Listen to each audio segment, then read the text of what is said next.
কেউ যদি better option পেয়ে আমাকে ছেড়ে যায় আমার কষ্ট লাগে না। আসলে ভাই আমি চাই না কেউ আমার নিয়ে অসন্তুষ্ট থাকুক, কেউ তার জীবনে আনন্দ গুলা নষ্ট হয়ে যায় বা কেউ পিছাইয়া পড়ুক। আমি চাই মানে আমার জীবনে জড়িয়ে থাকা প্রত্যেকটা মানুষ এগিয়ে যায়। এতে যদি মনে করেন যে ভাই তাগো সারার লিগে মানে এগো ভালো রাখার লিগে আমার দূরে যাইতো, আমি তাই যাবো, সমস্যা নেই। মানে আর এরাও যদি মনে করেন যে মানে যদি কখনো মনে করে যে ও থাকতে ও আছে বিদায় আমাদের লাইফে এত সমস্যা, তাহলে তারা দূরে থাকুক। কারণ আমি ভাই কোনোদিনই মানুষের খারাপ চাই না। আমি চাই প্রত্যেকটা মানুষ ভাই এগিয়ে যায়, মন খুলে বাঁচুক।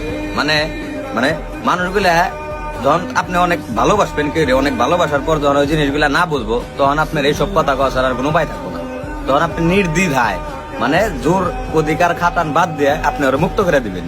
যদি মুক্ত করে দেন তাহলে আপনি ভালো থাকবেন। কারণ অনেক করে ভালোবাসার পর যদি কেউ না বুঝে, তাহলে ওরে ভাই জোর করার কিছুই নেই। অনেক ওরে মুক্ত করে দিবেন, এটা বন্ধুই হোক, ভাই বেড়া দিয়ে হোক, গার্লফ্রেন্ডই হোক, মানে ওরা মুক্ত করে দেন। মুক্ত করে দিলে তারপরে যদি ও আসে তাহলে আপনি রিয়াল ভালোবাসে, আর না আসে তাহলে ভাই খাল্লি বাল্লি।